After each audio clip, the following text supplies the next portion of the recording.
ಒಬ್ಬರು ವಿದ್ಯಾವಂತರಾಗು, ಇನ್ನೊಬ್ಬ ವಿದ್ಯಾವಂತರಾಗು, ಒಬ್ಬರು ಶ್ರೀಮಂತರಾಗು, ಇನ್ನೊಬ್ರು ಒಟ್ಟಿಗೆ ಇಲ್ಲದೆ ಇರೋರಾಗು ಅಂತ ಬರೀತಾರ. ಒಬ್ರಿಗೆ ಕೆಲಸ ಸಿಕ್ಲಿ, ಇನ್ನೊಬ್ರಿಗೆ ಕೆಲಸ ಸಿಕ್ಕದೆ ಹೋಗ್ಲಿ, ನಿರುದ್ಯೋಗಿ ಅಂತ ಬರೀತಾನ. ಯಾವ ದೇವರು ಬರೀತಾನ ಹಂಗೆ ಭ್ರಮ ಬರ್ಬಿಟ್ಟಿದ್ದಾನೆ ಅಂತ.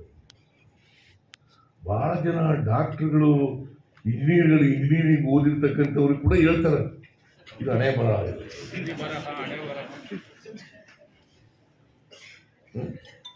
ಮತ್ತೆ ಇದನ್ನೆಲ್ಲ ಇದರಿಂದ ವಿಮೋಚನೆ ಆಗ್ಬೇಕಲ್ವ, ನಮಗೆ ಅಂತ ಸಾಹಿತ್ಯ ಬರ್ಬೇಕಲ್ವ.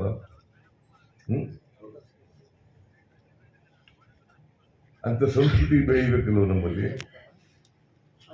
ಈ ಸಾಹಿತ್ಯ, ಸಂಸ್ಕೃತಿ, ಇವೆಲ್ಲ ಈಗ ಇದ್ರ ಬಗ್ಗೆ ಯಾರು ಬರೀತಾರೆ? ಯಾರು ಇದರಿಂದ ನೋವು ಅನುಭವಿಸಿದಾರಲ್ಲ, ಇದರ ಪರಿಣಾಮ ಅನುಭವಿಸಿದಾರಲ್ಲ, ಅವ್ರು ಬರೀಬೇಕಲ್ವ. ಇದು ಅವ್ರು ಯಾರು ಪಟ್ಟಭದ್ರ ಹಿತಾಸಕ್ತಿ ಬರೀಲಿಕ್ಕೆ ಸಾಧ್ಯನಾ? ಪಟ್ಟಭದ್ರ ಹಿತಾಸಕ್ತಿ ಬರೀತಾರ? ಬರೆಯದೇ ಇಲ್ಲ ಅವರು. ಬಸವಣ್ಣ ಒಬ್ಬ ಮಾತ್ರ ಹೇಳಿದ್ರು. ಅದಕ್ಕೂ ಬಸವಣ್ಣವರು ಅವರ ಕ್ರಾಂತಿಯನ್ನು ಮುಂದುವರಿಸಲಿಕ್ಕೆ ಬಿಡ್ಲಿಲ್ಲ ಅವರಿಗೆ.